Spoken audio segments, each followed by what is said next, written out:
Olá, bem-vindos. Olha só, hoje a gente vai mergulhar fundo num dos conselhos mais poderosos e talvez misteriosos que existem. Guarde o seu coração. Mas o que isso quer dizer na prática? E mais importante, como é que um princípio tão antigo pode de fato servir como um mapa para a nossa vida hoje, em pleno século XXI? É isso que a gente vai desvendar agora. Então, para a gente começar a entender essa ideia, a sabedoria antiga, lá na sua base, coloca a vida de uma forma bem direta. É como se a gente estivesse sempre diante de uma escolha, uma bifurcação com duas direções bem claras. De um lado, um caminho que leva para a luz, para a clareza, e do outro, um caminho que leva para a confusão, para a escuridão. E essa imagem, gente, é muito forte, né? A vereda dos justos. Não é que ela começa perfeita, não. É descrita como a luz da aurora. Sabe, começa com aquele brilho tímido, mas vai crescendo, ficando cada vez mais forte, até virar um dia claro. Dá uma sensação de progresso, de propósito, né? Agora, o outro caminho, o dos perversos, é o oposto total. É a escuridão completa. Sabe aquela sensação de ficar repetindo os mesmos erros, seja no trabalho, seja na vida pessoal, e não fazer a menor ideia do porquê? É exatamente isso. E o perigo aqui, o que o texto aponta como mais grave, é essa falta de consciência. A pessoa tropeça, cai, toma decisões ruins e nem sabe o que está causando tudo isso. Ok, então se existem esses dois destinos tão diferentes, a pergunta que não quer calar é: o que é que decide para qual lado a gente vai? Qual é o leme do nosso barco que direciona a vida ou para a luz ou para a escuridão? E a resposta, como a gente vai ver, está muito mais dentro de nós do que a gente costuma pensar. E tá aqui a resposta. Esse leme, esse centro de controle, é o nosso interior. A sabedoria antiga bate muito nessa tecla. O poder de definir o rumo da vida não está lá fora, nas circunstâncias, nos outros, está aqui dentro. E é daí que vem esse princípio-chave. Presta atenção na força dessa frase. Sobre tudo o que se deve guardar. Pensa bem. Isso significa que é mais importante do que guardar dinheiro, reputação, bens, qualquer coisa. A prioridade número 1 é essa proteção interna. E por quê? Simplesmente porque é dali, dessa fonte, que brota, absolutamente tudo na vida. Agora, é super importante a gente alinhar o que significa coração nesse contexto, né? Não estamos falando só do sentimento, da emoção do momento. Para essa sabedoria antiga, o coração é tipo o nosso centro de comando, é o núcleo do nosso ser, onde moram os pensamentos, os desejos, as intenções, as motivações reais por trás de tudo. É a sala de controle onde a gente avalia as coisas e, no fim, toma as decisões. Beleza, então. Se esse tal de coração é tão central assim, por que essa insistência toda em guardar, em proteger?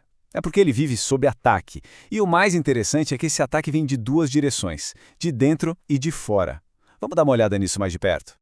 É isso aí. A gente precisa dessa proteção toda porque existe uma verdadeira batalha acontecendo pelo controle do nosso interior. E ela acontece em duas frentes, como numa guerra.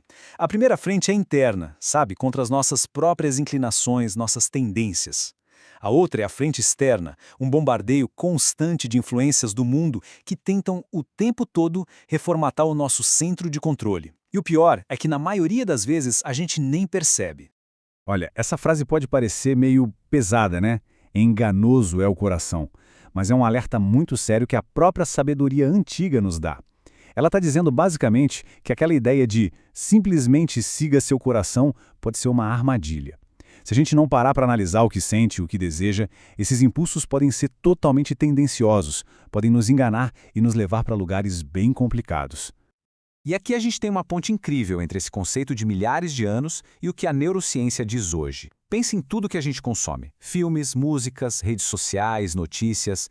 Nada disso é só um passatempo inofensivo. Cada pedaço de informação, cada imagem que a gente vê de novo e de novo, vai literalmente criando trilhas no nosso cérebro, os famosos caminhos neurais. E com o tempo, certos pensamentos e atitudes vão se tornando normais, familiares e, por fim, aceitáveis. E na vida real, no dia a dia, essas fontes de influência são bem óbvias, né? São as pessoas com quem a gente anda, o que os algoritmos decidem mostrar pra gente na tela, as ideias que a gente absorve sem questionar, as conversas que a gente tem, os lugares que a gente frequenta, tudo isso, sem parar, está mandando pacotes de dados direto para o nosso centro de controle. Ok, então a gente já entendeu o que é o coração e por que ele precisa ser guardado. A teoria está clara, mas e na prática? Como se faz isso? Chegou a hora de sair do porquê e ir direto para o como. E o ponto principal é esse aqui. Guardar o coração não tem nada a ver com se trancar numa bolha, com construir um muro ao redor de si. Pelo contrário, é um trabalho ativo, constante. Pensa assim, é preciso agir em duas frentes ao mesmo tempo. Primeiro, ser um porteiro bem atento, um filtro para o que tenta entrar, e segundo, ser um jardineiro dedicado, cuidando do que já está crescendo lá dentro. E o que a gente deveria cultivar nesse jardim interno, então? A sabedoria antiga dá umas dicas bem preciosas, sugerindo valores que são como pilares que sustentam a gente. A paz, por exemplo, que nos dá um chão firme no meio do caos. A gratidão, que é o antídoto perfeito para aquela insatisfação que nunca acaba. O perdão, que nos liberta de carregar o peso do rancor. Cada uma dessas coisas, quando cultivada de propósito, vai fortalecendo o nosso interior. Então, vamos tentar resumir isso num passo a passo prático. Primeiro passo, vigilância mental. Em vez de só deixar os pensamentos passarem, a gente precisa avaliá-los, questioná-los. Segundo, fazer uma curadoria do que a gente consome. Ser intencional com mídias, amizades, tudo. Terceiro, nutrir o moado espiritual, seja com oração, meditação, leitura, o que fizer sentido. Quarto, praticar a higiene emocional, que é basicamente liberar o perdão para não deixar o lixo da amargura acumular. E quinto, buscar ativamente por paz e sabedoria, se preparar para lidar com os desafios. Certo. E depois de todo esse trabalho interno, de toda essa jardinagem, qual é o resultado? Como é que isso aparece lá fora, no mundo real, no caminho que a gente trilha? A conclusão é direta e muito, muito poderosa. O estado do nosso mundo interior é o que define a qualidade e a direção da nossa jornada no mundo exterior. Não tem como fugir disso. A vida que cada um leva é, no fundo, um espelho do coração que foi cultivado. E com isso, a gente fecha o ciclo, voltando lá para o começo, para aqueles dois caminhos. Mas agora a gente entende um mecanismo.